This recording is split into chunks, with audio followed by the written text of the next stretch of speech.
também poderá adicionar comentários. Tu pode ir inserindo comentários ao longo do texto. À medida que tu vai inserindo esses comentários, eles vão surgindo no documento e servem principalmente para o que chamamos de trabalho colaborativo ou para fazer alertas. Muitas vezes tu insere um comentário e um outro editor desse mesmo documento enxerga o teu comentário e entende que tem que realizar alguma tarefa relacionada a esse comentário.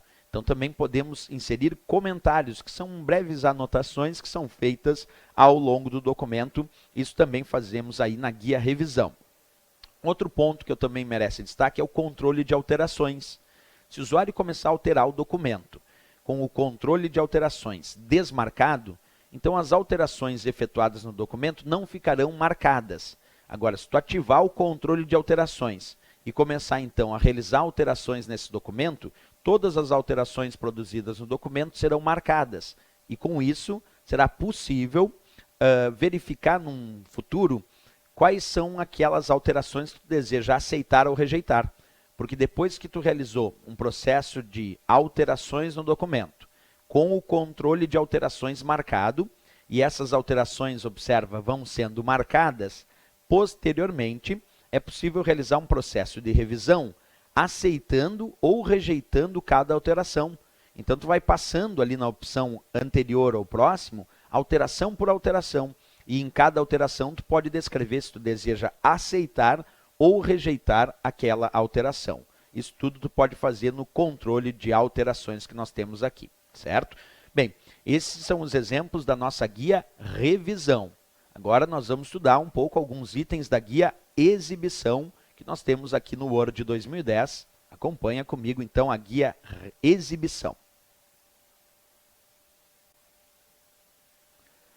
Bem, sobre a guia exibição, nós podemos começar, como sempre, é claro, com a parte mais relevante dessa guia, que são os ditos modos de exibição do Word 2010.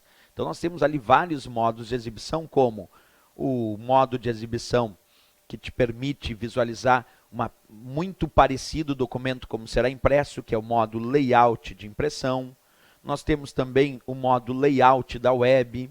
O modo layout de impressão, modo de exibição layout de impressão, ele já mostra uma prévia muito próxima de como o documento será impresso. Por isso é chamado de layout de impressão. Ele já tenta mostrar uma ideia da página com o texto composto muito próximo de como ele aparecerá na impressão. Esse é o layout de impressão. O modo de exibição layout da web, esse não exibe cabeçalhos ou rodapés e também não exibe a divisão entre páginas impressas. Quando tu está no modo layout da web, de cima a baixo ele exibe o documento numa rolagem única, sem a separação por páginas impressas. Por isso é chamado de layout da web. Ele tenta imitar como se fosse uma página da web sendo acessada. Quer dizer, transformar aquele documento como se fosse uma navegação web, de cima a baixo, sem divisão por páginas impressas e também sem exibir possíveis cabeçalhos ou rodapés que tenham sido colocados no documento. Ok?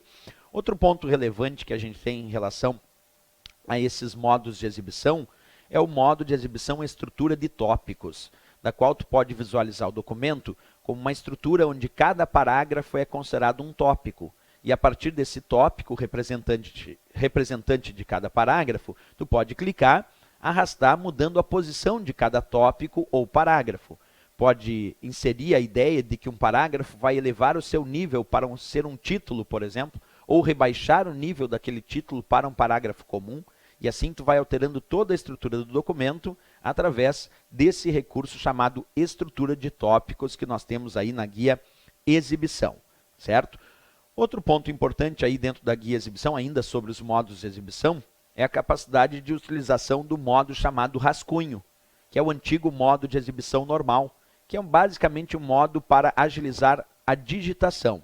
No modo rascunho, tu digita o texto. Ele não apresenta cabeçalho ou rodapé e apresenta apenas uma linha pontilhada separando o conteúdo que pertence a uma ou outra página. Mas esse modo rascunho é basicamente um modo de edição e digitação.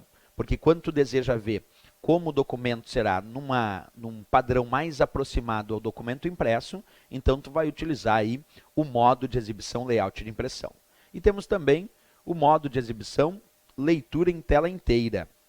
O modo de exibição leitura em tela inteira é um modo que te permite visualizar uma prévia de como o documento ficaria, não na impressão, mas sim na tela do computador, facilitando a leitura.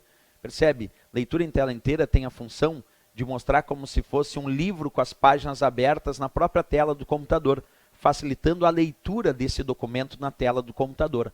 Mas o que tu enxerga no modo de exibição leitura em tela inteira não é como o documento será impresso, e sim é uma forma de facilitar a leitura desse documento através da tela, através do vídeo do computador, ok? Temos também aí na guia exibição, além desses modos de exibição que eu acabei de citar, temos também a capacidade de alterar o zoom.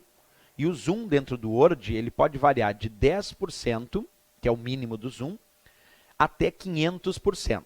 Esses são os limites do zoom dentro do Word. Quando tu escolhe 10%, o zoom fica bem afastado. E quando tu escolhe 100%, o zoom fica normal. Mas se tu escolher 500%, que é o limite máximo, fica super aproximado.